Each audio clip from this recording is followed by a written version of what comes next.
আসসালামু আলাইকুম এভরিওয়ান। চাকরের প্রেম গল্পের 6 নম্বর পার্ট। তো চলো বেশি কথা না কইয়া গল্প শুরু করা যাক। নিশি বলল, আব্বু তোমাকে একটা কথা জিজ্ঞেস করি। নিশির আব্বু বললাম, কি কথা মামুনি বল। নিশি বলল, একটু আগে যে ওই ছেলে বলল 1 মাসের মধ্যে তোমার পাওনা টাকাগুলো ফিরিয়ে দিবে, তা ওই ছেলে কোন টাকার কথা বলছিল? নিশির আব্বু বলল, আরে ওর বাবা একবার আমাদের থেকে 1 লক্ষ টাকা নিয়েছিল, কিন্তু বেটা টাকাগুলো শোধ না করেই মারা যায়। তারপর আমি একদিন ওদের বাসার ঠিকানা খুঁজে ওদের বাসায় গেলাম আর ওদেরকে আমার টাকা দিতে বললাম।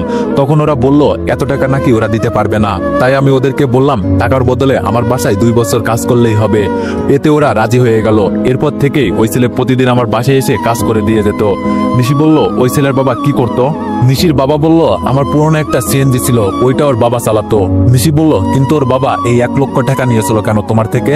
নিশির বাবা বলল, এটা তো আমি জানি না, আর তুই ওদের ব্যাপারে এত কিছু জানতে চাচ্ছিস কেন? নিশি বলল, এমনি। নিশির বাবা বলল, আচ্ছা এবার কথা না বলে খাও। তারপর নিশি আর কিছু না বলে নাস্তা করতে লাগলো। নাস্তা খাওয়া শেষে নিশি তার রুমে চলে আসলো আর রেডি হয়ে ভার্সিটিতে চলে গেল। ওপর দিকে তামিমও খাওয়া দাওয়া করে রেডি হয়ে ভার্সিটিতে চলে আসে আর এসেই শুভর দেখা পেয়ে যায় আর শুভকে নিয়ে ক্লাসে চলে আসে। কিছুক্ষণ পর নিশু মায়াকে নিয়ে ক্লাসে আসে আর তার চোখ পড়ে তামিমের দিকে। কিন্তু আজ নিশি তামিমকে দেখে তেমন একটা রিয়াক্ট করেনি। সে তার মতো করে মায়ের সাথে একটা বেঞ্চে গিয়ে বসে পড়ে। ওইদিকে ভার্সিটির শেষে তামিম তার কাজে চলে যায়। তারপর তামিম কাজ শেষে বাসায় চলে আসে। বাসায় এসে খাওয়া দাওয়া করে তামিম তার রুমে চলে আসে। রুমে এসে তামিম ভাবতে থাকে 1 মাসের মধ্যে এত টাকা সে কোথায় পাবে? 10 বা 20 হাজার টাকা হলে তো কারো কাছ থেকে ধার করেই আনা দিত, কিন্তু 1 লক্ষ টাকা তাকে কে ধার দিবে? এই শহরে গরিবরা এমনিতে সবার কাছে অবহেলিত, কে বা কারা তাকে এত টাকা দিবে? ভাবতে ভাবতে হঠাৎ একসময় তামিমের মাথায় একটা প্রশ্ন উদয় হলো। আব্বু যে হাসান সাহেবের থেকে 1 লক্ষ টাকা নিয়েছিল, সেই টাকাগুলো দিয়ে আব্বু কি করেছিলেন? আব্বু টাকাগুলো দিয়ে বাসায় কোনো কাজ করিয়েছিলেন বলে তো মনে হয় না।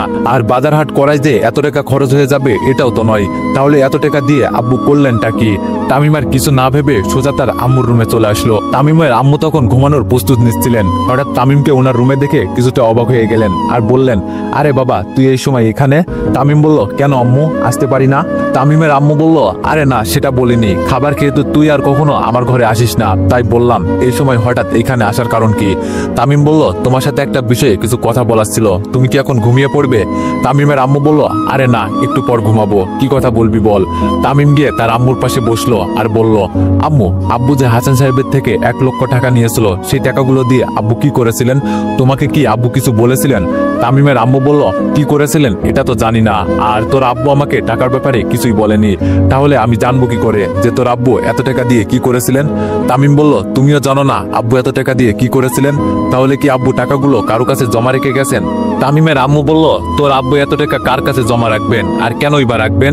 তামিম বলল, জানি না আম্মু, কিন্তু আব্বু হাসান সাহেবের থেকে এত টাকা কেন নিয়েছিলেন এটাই তো বুঝতে পারছি না। এত টাকা নিলেন আর আমাদেরকে এই ব্যাপারটা বললেন না, ব্যাপারটা আমার কিছুতেই বুঝে আসছে না। তামিমের আম্মু বলল, আমিও তো কিছুই বুঝতে পারছি না, তোর আব্বু এত টাকা নিয়ে করলেনটা কি? তামিম বলল, থাক আম্মু, এখন এসব নিয়ে ভাবতে হবে না, তুমি এখন ঘুমাও, পরে এসব নিয়ে ভাবা যাবে, আমি তাহলে গেলাম। তারপর তামিম তার আম্মুর রুম থেকে বেরিয়ে নিজের রুমে চলে আসলো আর মনে মনে বলতে লাগলো, যে করেই হোক আমাকে এটা জানতেই হবে যে আব্বু এত টাকা নিয়ে কি করেছিলেন।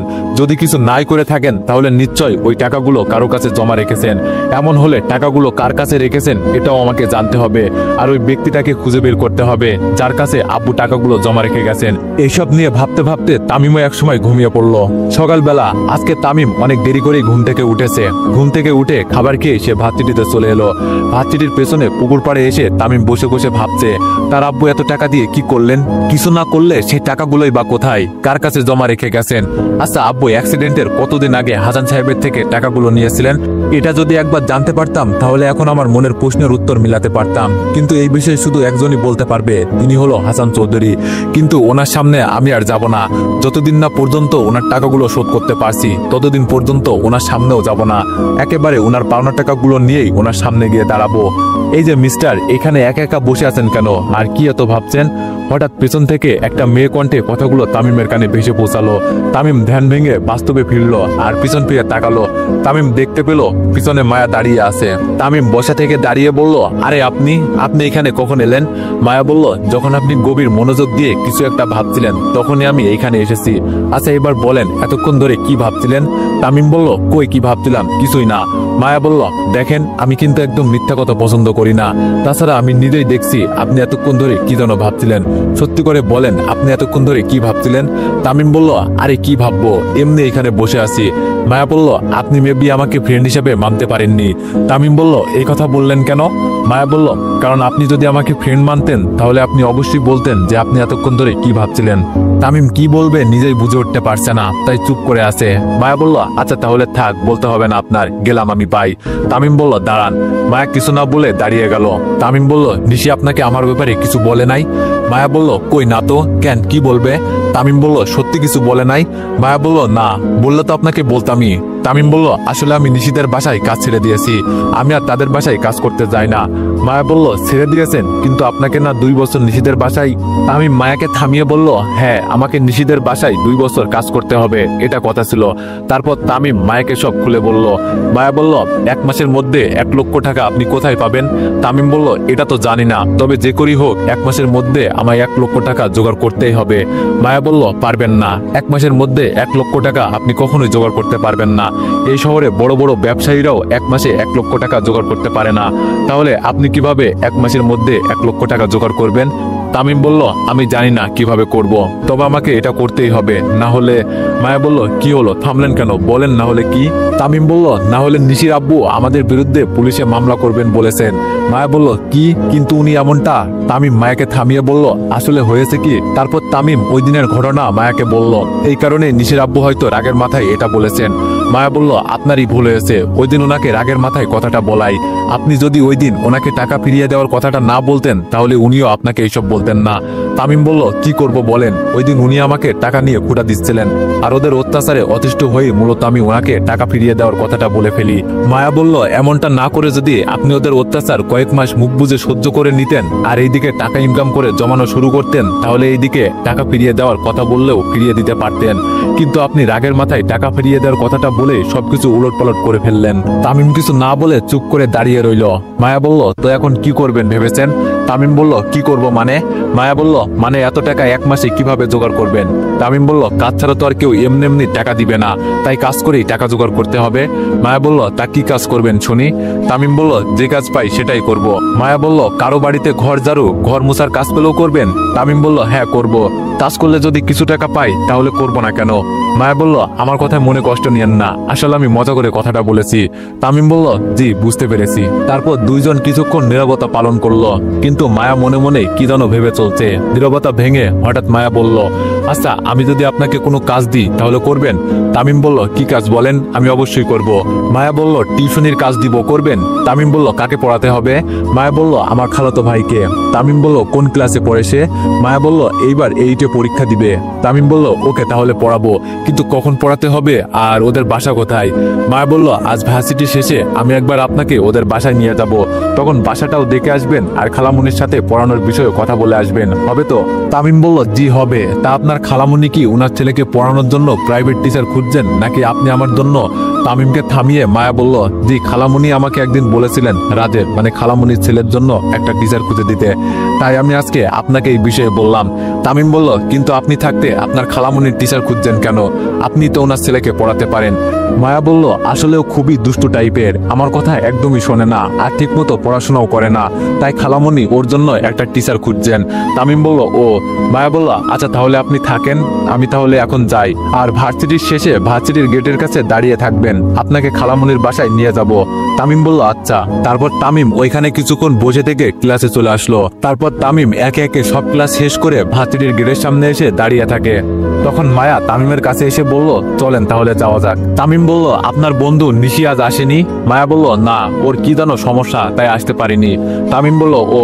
মায়া বলল, দাঁড়ান, একটা রিক্সা ডেকে নি, বলে পাশে থাকা একটা রিক্সাওয়ালাকে ডাক দিয়ে আসতে বলল। রিক্সাওয়ালা তাদের কাছে আসতেই মায়া রিক্সাতে উঠে বসলো আর তামিমকেও উঠতে বলল। মায়ের কথায় তামিম কিছুটা সংকোচ করে বলল, দুইজন এক রিক্সায় যাব? মায়া বলল, কেন? তামিম বলল, না মানে বলছি কি, আপনি রিক্সা নিয়ে যান, আমি অন্য রিক্সা নিয়ে আপনার পিছু পিছু আসছি। মায়া বলল, আপনি অন্য রিক্সা নিয়ে আসবেন কেন? এই রিক্সায় গেলে কি? তামিম বলল, না মানে। মায়া বলল, সময় নষ্ট না করে ওঠেন তো। বলেই তামিমকে হাত ধরে টেনে রিক্সায় উঠালো। মামা, এই জায়গায় চলেন। তারপর রিক্সাওয়ালা রিক্সা চালাতে শুরু করলো। তামিম এই প্রথম কোনো মেয়ের সাথে এক রিক্সায় যাচ্ছে। এতে তার কিছুটা নার্ভাস ফিল হচ্ছে, আর বসতেও আনইজ ফিল হচ্ছে। তামিমের বিষয়টা মায়া বুঝতে পেরে বলল, প্রথমবার? তামিম বলল, কি? মায়া বলল, বলছি প্রথমবার কোনো মেয়ের সাথে এক রিক্সায় যাচ্ছেন? তামিম বলল, জি। আপনি বুঝলেন কি করে?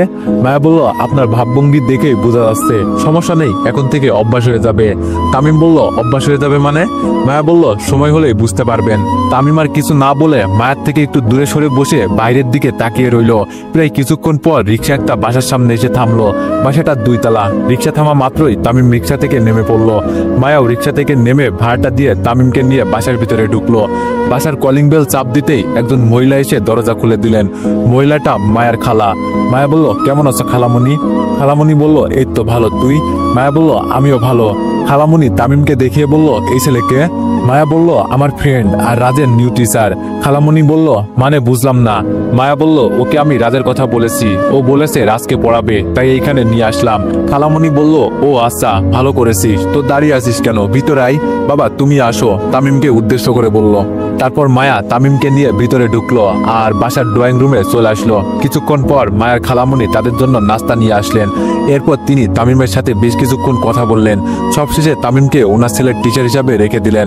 সপ্তাহে 5 দিন পড়াবে আর বেতন 5,000 টাকা। বেতন 5,000 টাকা, এটা শুনে তামিমও বেশ খুশি হলো। আর খুশি মনে ওনার থেকে বিদায় নিয়ে আর মায়াকে নিয়ে বাসা থেকে বেরিয়ে আসলো। তামিম বলল, আপনাকে অসংখ্য ধন্যবাদ আমাকে এই টিউশনিটা দেওয়ার জন্য।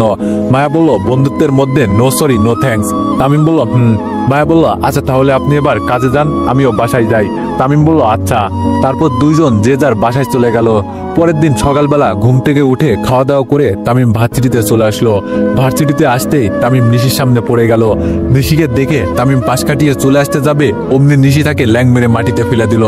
নিশির এমন কাজে তামিমের মেজাজ খারাপ হয়ে গেল। তামিম মাটি থেকে উঠে কোনো রকমে উঠে দাঁড়ালো আর নিশির গালে ঠাস করে একটা চর বসিয়ে দিল।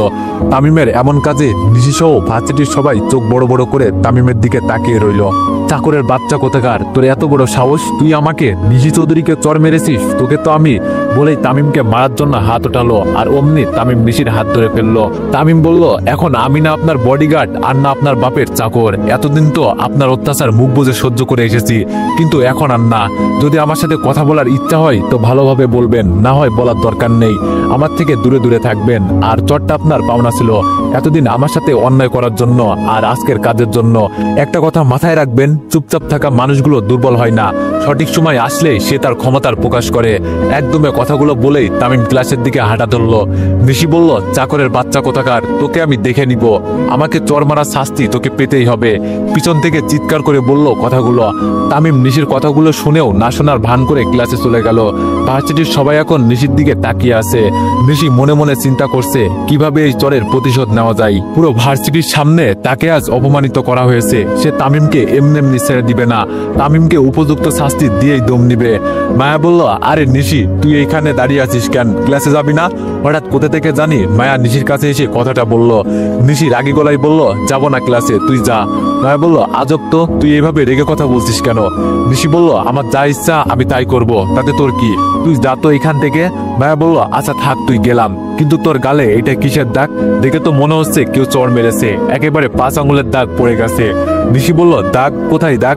চমকে উঠে ব্যাগ থেকে মোবাইলটা বের করে নিজের গালে দেখতে লাগলো। নিশি দেখলো তার গালে 5 আঙুলের দাগ স্পষ্ট ভেসে উঠেছে। আঙুলের দাগগুলো যে তামিমের দেওয়া চরের, এটা নিশি ভালো করেই বুঝতে পেরেছে। এখন সে মায়াকে কি বলবে এই ব্যাপারে, এটাই বুঝে উঠতে পারছে না। এইদিকে মায়া উত্তরে আসায় নিশির দিকে তাকিয়ে আছে। নিশিকে চুপ করে থাকতে দেখে মায়া বলল, কিরে চুপ করে আছিস কেন? কথা বল, কে চড় মেরেছে তোকে? নিশি বলল, কাকে চড় মারবে? আমায়? কেউ মারেনি তো। মায়ের থেকে সত্যিটা লুকানোর চেষ্টা করছে। মায়া বলল, দেখ আমি জানি তোকে নিশ্চয়ই কেউ চড় মেরেছে, বল তোকে কে চড় মেরেছে? নিশি বলল, কেউ না, এখন ক্লাসে চল, আমার আর ভালো লাগছে না। বলেই ক্লাসের দিকে হাঁটা ধরলো। নিশি চলে যাচ্ছে দেখে মায়াও নিশির পিছনে পিছনে আসতে লাগলো। ক্লাসে ঢুকে নিশি একটা বেঞ্চে গিয়ে বসে পড়লো। তার পাশে মায়াও এসে বসলো। ক্লাসে অনেকেই নিশির চড় খাওয়াটা দেখেছে, তাই অনেকেই বারবার নিশির দিকে তাকাচ্ছে। কাছে। এতে নিশি বেশ লজ্জাবোধ করছে। মনে মনে সে একটা প্রতিজ্ঞা করছে, যে করেই হোক তাকে চড় মারার শাস্তি তামিমকে পেতেই হবে। কিছুক্ষণ পর ক্লাসে স্যার চলে আসলেন। ছাত্রছাত্রী আর নিশির দিকে তাকালো না, সবাই ক্লাসে মনোযোগ দিল। নিশি কিছুতেই ক্লাসে মনোযোগ দিতে পারছে না। তার মাথায় শুধু একটা জিনিসই ঘুরপাক খাচ্ছে, সেটা হলো প্রতিশোধ। ওই দিনের মতো ভার্সিটি ছুটি হয়ে গেল। তামিম আর শুভ ভার্সিটি থেকে বের হতেই হঠাৎ শুভ বলে উঠল, এই তুই গতকাল না আমায় কি যেন বলছিলি, তা বললি না যে? তামিম বলল, কই কি বলবো, কিছুই তো না। শুভ বলল, আরে গতকাল ভার্সিটির ছুটির পর তুই গেটের কাছে দাঁড়িয়ে আছিলি, তখন আমি এসে বললাম তুই কেন দাঁড়িয়ে আসিস, তখন তুই বললি কাল বলবো নি, গতকালের কথা মনে নাই? তামিম বলল, ও এই কথা, আসলে হয়েছে কি, আমি হাসান সাহেবের বাসায় কাজ ছেড়ে দিয়েছি আর ওনাকে বলেছি আগামী 1 মাসের মধ্যে ওনার পাওনা টাকাগুলো পরিশোধ করে দিব। তারপর সে শুভকে সব খুলে বলল। শুভ বলল, কাজ ছেড়ে দিয়েছিস, ভালোই করেছিস, কিন্তু তুই 1 মাসের মধ্যে এত টাকা কোথায় পাবি? তামিম বলল, এটা তো জানি না, তবে যত পারি কাজ করব, আর এতে যত টাকা পাওয়ার পেলাম। শুভ বলল, তারপরও 1 মাসের মধ্যে এত টাকা ইনকাম করা তোর পক্ষে সম্ভব না, শুধু তুই না, এই শহরের ধনীদের পক্ষেও সম্ভব না। তামিম বলল, আচ্ছা এসব বাদ দে, তুই এখন বাসায় যা, আমাকে আমার কাজে যেতে হবে। শুভ বলল, আচ্ছা তাহলে আমি গেলাম, বাই। শুভ চলে যাওয়ার পর তামিমও সেখান থেকে কাজে চলে আসলো, মানে রেস্টুরেন্টে। তারপর কাজ করতে করতে যখন রাত হয়ে আসলো, তখন সে সেখান থেকে বিদায় নিয়ে রাজদের বাসায়, মানে মায়ের খালামণিদের বাসায় প্রাইভেট পড়াতে চলে গেল। বাসায় এসে কলিং বেল বাজাতেই মায়ের খালামণি এসে দরজা খুলে দিলেন। তামিম বলল, আসসালামু আলাইকুম। খালামণি বলল, ওয়ালাইকুম আসসালাম। বাবা তুমি এসেছো, আসো তোমাকে রাজের রুমটা দেখিয়ে দিই। তারপর তামিম বাসার ভিতরে ঢুকে খালামণির পিছু পিছু যেতে লাগলো। একসময় তিনি একটা রুমের সামনে এসে দাঁড়ালেন আর তামিমকে নিয়ে রুমের ভিতরে ঢুকলেন। ভিতরে ঢুকে তিনি তার ছেলেকে পড়তে বসতে বলে রুম থেকে বেরিয়ে গেলেন। গতকালকেই তামিম রাজের সাথে পরিচয় হয়েছে আর তামিম তাকে এখন থেকে পড়াবে, এটাও রাজকে জানানো হয়েছে, তাই আজকে তাদের পরিচয়ের প্রয়োজন হবে না। প্রায় 1 ঘন্টা পড়িয়ে তামিম রাজকে ছুটি দিয়ে ওই দিনের মতো বাসায় চলে আসলো। এত রাত করে বাসায় আসতে তামিমের আম্মু তাকে বললেন, বাবা আজ এত রাত করে বাসায় ফিরলি যে, পথে কোনো সমস্যা হয়েছিল নাকি? তামিম বলল, না আম্মু, কোনো সমস্যা হয়নি, গতকাল তোমাকে বলেছিলাম না একটা টিউশনি পেয়েছি, কাজ শেষে ওই ছাত্রকে পড়াতে ওর বাসায় গিয়েছিলাম, তাই আসতে একটু দেরি হয়ে গেছে। তামিমের আম্মু বলল, ও আচ্ছা, তোর মনে হয় ক্ষুধা লেগেছে, তুই যা হাত মুখ ধুয়ে আয়, আমি খাবার বাড়ছি। তামিম বলল, না আম্মু, তেমন ক্ষুধা লাগেনি, আসলে যাকে পড়াতে গিয়েছিলাম তার আম্মু আসার সময় কিছু নাস্তা খাইয়ে দেয়, তাই এখনো তেমন ক্ষুধা লাগেনি। তামিমের আম্মু বলল, তোর ছাত্রের আম্মুটা মনে হয় খুব ভালো তাই না, আর ওরা মনে হয় খুব বড় লোক? তামিম বলল, হ্যাঁ, ছাত্রের বাবা বিদেশ থাকে আর ওদের একটা মাত্রই ছেলে। তামিমের আম্মু বলল, ও আচ্ছা, তাহলে তুই এখন তোর ঘরে যা, গিয়ে একটু রেস্ট নে। তামিম বলল, আচ্ছা। তারপর তামিম তার রুমে এসে হাত মুখ ধুয়ে বিছানার উপর শুয়ে পড়লো। শুয়ে আজকের ঘটে যাওয়া ঘটনাগুলো ভাবতে লাগলো। আচ্ছা, নিশিকে চড় মেরে কি আমি ভুল করেছি? ওকে চড় মারাটা কি আমার ঠিক হয়েছে? না, আমি ভুল করিনি, যা করেছি ঠিকই করেছি। ও আমার সাথে যা যা করেছে তখন আরো কয়েকটা দিলেও কম হতো, কিন্তু ও যেমন জেদি মেয়ে, নিশ্চয় ও আমার পর প্রতিশোধ নেওয়ার জন্য একটা বুদ্ধি বের করবে। অনেক সহ্য করেছি তার অত্যাচার, কিন্তু আর নয়, দেখি সে আমার কি করতে পারে। এইরকম নানান ভাবনা ভাবতে ভাবতে একসময় তার আম্মু এসে তাকে খাবার খাওয়ার জন্য ডেকে গেলেন। এরপর তামিম সব চিন্তা ভাবনা বাদ দিয়ে খাবার খেতে চলে গেল। খাওয়া দাওয়া করে রুমে এসে তামিম ঘুমিয়ে পড়লো। এইদিকে নিশি ভার্সিটি শেষে বাসায় এসে যেই তার রুমে ঢুকেছে আর বের হয়নি। তার আব্বু তাকে অনেকবার খাবার জন্য ডেকেছেন, কিন্তু নিশি খাবে না বলে দিয়েছে। রাতে তার আব্বু জোরাজুরিতে একটু খাবার খেয়েছে আর খেয়ে রুমে এসে দরজা লাগিয়ে বসে রয়েছে। রুমে বসে বসে নিশি তামিমের থেকে প্রতিশোধ নেওয়ার প্ল্যান করছে। ভার্সিটি ছুটির পর সে আর তামিমের দেখা পায়নি, না হলে ওই সময়ে কিছু একটা করে আসতো। অনেকক্ষণ ধরে ভাবনার পরও যখন নিশির মাথায় কোনো বুদ্ধি আসলো না, তখন সে আর জেগে না থেকে ঘুমিয়ে পড়লো। সকালবেলা ঘুম থেকে উঠে প্রতিদিনের মতো তামিম খাওয়া দাওয়া করে ভার্সিটির উদ্দেশ্যে বাসা থেকে বেরিয়ে পড়লো। মাঝ রাস্তায় আসতেই হঠাৎ তামিম দেখলো একটা মেয়ে আনমনে মাঝ রাস্তা দিয়ে হেঁটে যাচ্ছে আর কিছুটা দূর থেকে একটা বাস দ্রুত গতিতে মেয়েটার দিকে ছুটে আসছে। তামিম পিছন থেকে কয়েকবার মেয়েটাকে ডাক দিয়ে সরে দাঁড়াতে বলল, কিন্তু মেয়েটা তামিমের আওয়াজ কিছুতেই শুনছে না, সে তার মতো করে হেঁটেই যাচ্ছে। এইদিকে বাসটাও এতক্ষণে মেয়েটার অনেক কাছে চলে এসেছে। তামিম আর কিছু না ভেবে দৌড়ে গিয়ে ওই মেয়েটাকে রাস্তার মাঝখান থেকে ছড়িয়ে সাইডে এনে দাঁড় করালো।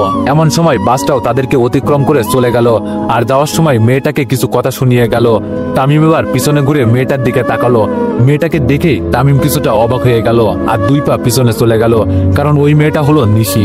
আরে পাগল নাকি আপনি, এইভাবে মাঝ রাস্তা দিয়ে হাঁটছিলেন কেন? আর একটুর জন্যই তো বাসের নিচে চাপা পড়ে যেতেন। তামিম কিছুটা রাগ দেখিয়ে বলল কথাগুলো। নিশি তামিমের কথাগুলো শুনেও কিছু বলল না, কারণ সে একটা ঘোরের মধ্যে আছে, যে ঘোর কাটিয়ে সে এখনো বাস্তবে ফেরেনি। নিশিকে চুপ থাকতে দেখে তামিম আবার বলে উঠলো, কি হলো, চুপ করে আছেন কেন, কথা বলেন। নিশি নিশ্চুপ। তামিম বলল, ওই হ্যালো। নিশির চোখের সামনে তুড়ি বাজিয়ে নিশি বলল, বলল, কাকে কি? তামিম বলল, এইভাবে মাঝ রাস্তা দিয়ে হাঁটছিলেন কেন? আর একটু হলেই তো বাসের নিচে চাপা পড়ে যেতেন। নিশি কিছু বুঝতে না পেরে বলল, মাঝ রাস্তা দিয়ে কখন হাঁটলাম? তামিম বলল, আজব তো, মাঝ রাস্তা দিয়ে হেঁটে এখন বলছেন কখন হাঁটলাম? আপনার শরীর ঠিক আছে তো? নিশি কিছুটা রাগী সুরে বলল, এই আমার শরীর ঠিক থাকবে না কেন? আর তুই এখানে কখন আসলি? তামিম বলল, আপনি মনে হয় সত্যি পাগল হয়ে গেছেন, থাকেন আপনি, আমি গেলাম। বলে সামনের দিকে হাঁটা ধরল। নিশি কিছু বলার আগেই তামিম তার থেকে কিছুটা দূরে চলে গেছে। সকালে নাস্তা শেষ করে নিশি ভার্সিটির উদ্দেশ্যে বেরিয়ে পড়ে। হাঁটতে হাঁটতে একসময় গতকালের বিষয়টা তার মনে পড়ে। তখন সে ভাবতে থাকে কিভাবে তামিমের থেকে প্রতিশোধ নেওয়া যায়। ভাবতে ভাবতে এক পর্যায়ে সে কখন যে মাঝ রাস্তায় চলে আসে সে নিজেও বুঝতে পারেনি। তখন এই রাস্তা দিয়ে তামিমও ভার্সিটিতে যাচ্ছিল, আর নিশিকে মাঝ রাস্তায় দেখে দৌড়ে গিয়ে তাকে সেখান থেকে সরিয়ে আনে। হালকা একটুর জন্য নিশি বাসের চাপা থেকে বেঁচে যায়। সেই থেকে নিশি একটা ঘরের মধ্যে পড়ে যায়, তাই তামিমের কোনো কথাই তার কান অব্দি পৌঁছায়নি। যখন তামিম তার চোখের সামনে তুড়ি বাজালো তখন সে হালকা ঘর থেকে বেরিয়ে আসে, আর তামিমকে দেখে রেগে গিয়ে উল্টো তাকেই রাগ দেখিয়ে বসে। তামিম চলে যাওয়ার পর কিছুক্ষণ পর নিশি বুঝতে পারে তামিমকে তার রাগ দেখানো ঠিক হয়নি, কারণ আজ তামিম না থাকলে তাকে আজ বাসের চাপাকেই মরতে হতো। মনে মনে সে এখন তামিমের প্রতি খুবই কৃতজ্ঞতা বোধ করছে। ওই সময় তামিমকে তার একটা ধন্যবাদ দেওয়া উচিত ছিল। তামিম ভার্সিটিতে এসে শুভকে পেয়ে গেল আর তাকে নিয়ে ক্লাসে চলে আসলো। তারা দুজন একে অন্যের সাথে গল্প করছে। এমন সময় নিশিও ক্লাসে এসে ঢুকলো। কিছুক্ষণ তামিমের দিকে তাকিয়ে থেকে নিশি মায়ের পাশে গিয়ে বসে পড়লো। একটু পর ক্লাসে স্যার চলে আসলো। সবাই গল্প বাদ দিয়ে ক্লাসে মনোযোগ দিল। স্যার ক্লাস করাচ্ছেন আর মাঝে মধ্যে স্টুডেন্টদের এটা সেটা জিজ্ঞেস করছে। নিশির কেন জানি আজ ক্লাসে কিছুতেই মন বসছে না। কিছুক্ষণ পরপরই সে তামিমের দিকে তাকাচ্ছে আর ভাবছে, ছেলেটাকে আমি দিনের পর দিন নানানভাবে অপমান অত্যাচার করেছি, মানুষের সামনে কত ছোট করেছি, তারপরও ছেলেটা আজ নিজের জীবন ঝুঁকি রেখে আমাকে বাঁচিয়েছে। ছেলেটা গরিব হলেও মনের দিক থেকে অনেক ভালো। এরকম ছেলে কয়টা আছে যাকে একটা মানুষ এত কষ্ট দিল, তারপর ওই মানুষটার বিপদের সময় সেই ছেলেটাই ওই মানুষটার পাশে দাঁড়ায়। নিশি, এই নিশি, স্যার চিৎকার করে বললেন। নিশি বলল, জি জি, কাকে কি? স্যার বলল, কতক্ষণ ধরে যে ডাকছি শুনতে পাও না? নিশি মাথা নিচু করে বলল, সরি স্যার, আসলে আমি শুনতে পাইনি। স্যার বলল, শুনতে পাওনি? মন কোথায় থাকে তোমার? নিশি নিশ্চুপ। স্যার বলল, আজে বাজে চিন্তা মাথা থেকে ঝেড়ে ক্লাসে মন দাও, বলে আবার পড়াতে শুরু করলেন। তারপর নিশি তামিমের বিষয় ভাবা বাদ দিয়ে ক্লাসে মন দিল। দেখতে দেখতে প্রথম ক্লাস শেষ হয়ে গেল। আবার দ্বিতীয় ক্লাস করানোর জন্য আরেকটা স্যার ক্লাসে আসলেন। এইভাবে একে একে সব কয়টা ক্লাস করিয়ে ভার্সিটি ছুটি হয়ে গেল। ক্লাস থেকে বেরিয়ে নিশি তামিমের পিছু পিছু যেতে লাগলো। তামিম যখন ভার্সিটি থেকে বেরিয়ে শুভকে বিদায় দিয়ে সামনের দিকে হাঁটা ধরবে তখনই নিশি তামিমের সামনে গিয়ে দাঁড়ায়। তামিম নিশিকে তার সামনে দেখে অনেকটাই চমকে ওঠে আর বলে, কি হলো, আপনি আমার পথ আটকে দাঁড়িয়েছেন কেন? নিশি বলল, তোমার সাথে কিছু কথা বলার ছিল। নিশির মুখ থেকে তুমি শব্দটা শুনে তামিম অবাকের চরম পর্যায়ে পৌঁছে যায়। এই প্রথম নিশি তাকে তুমি করে বলল। তামিম মনে মনে ভাবতে লাগলো, এই মেয়ে নিশ্চয় আমাকে সাহায্য করার জন্য কথা বলার উদ্দেশ্যে আমাকে এখানে দাঁড় করিয়েছে, না হলে আমার সাথে আবার ওর কিসের কথা? না, এখানে বেশিক্ষণ থাকা যাবে না, বলা তো যায় না এই মেয়ে কখন কি করে বসে। আমি বরং কিছু একটা বলে এইখান থেকে চলে যাই, না হলে পরে নিজেরই সমস্যা হতে পারে। তামিম বলল, আসলে আমার এখন কাজে যেতে হবে, তাই আপনার সাথে কথা বলতে পারবো না, সরি, বলে সামনের দিকে হাঁটা ধরলো। নিশি বলল, আরে আরে, আমার কথা তো যা চলেই গেল, একটা ধন্যবাদ দিতে আসলাম কিন্তু সেটাও দিতে পারলাম না, ধুর। মায়া বলল, কিরে, কাহিনীটা কি? হঠাৎ মায়া নিশির কাছে এসে কথাটা বলল। নিশি মায়াকে এখানে দেখে কিছুটা চমকে যায় আর বলে, কিসের কাহিনী? মায়া বলল, ক্লাস থেকে বের হয়ে দেখলাম তুই ওই ছেলেটার পিছু নিচ্ছিস, আর ভার্সিটি থেকে বেরিয়ে এইখানে এসে তুই ওই ছেলেটাকে দাঁড় করাস, তা ওনার সাথে কি কথা বলবি শুনি? নিশি বলল, তুই কার কথা বলছিস আমি ঠিক বুঝতে পারছি না, না বোঝার ভান করে কথাটি বলল। মায়া বলল, আমাদের ক্লাসে যে একটা তামিম নামের ছেলে পড়ে তার কথা বলছি, এখন বল ওনার সাথে কি কথা বলবি? নিশি বলল, কি কথা বলবো, আমার কথা না শুনেই তো চলে গেল। মায়া বলল, ওমা, তুই না ওনাকে সহ্য করতে পারিস না, তাহলে ওনার সাথে আজ যেতে কথা বলতে আসলি কেন? নিশি বলল, না মানে আসলে মানে। মায়া বলল, আরে কি মানে করছিস, যা বলা সোজাসুজি বল। নিশি বলল, দূর কিছু না, থাক তুই, আমি বাসায় গেলাম, বলেই হাঁটা ধরলো। মায়া বলল, আরে বলে তো যা, কি কথা বলতে চাচ্ছিলি? পিছন থেকে জোর গলায় কথাটি বলল। মায়ার কথাটা আর নিশির কান অব্দি পৌঁছায়নি, তার আগেই নিশি সেখান থেকে চলে গিয়েছে। মায়া আর ওইখানে থাকলো না, সেও তার বাসায় চলে আসলো।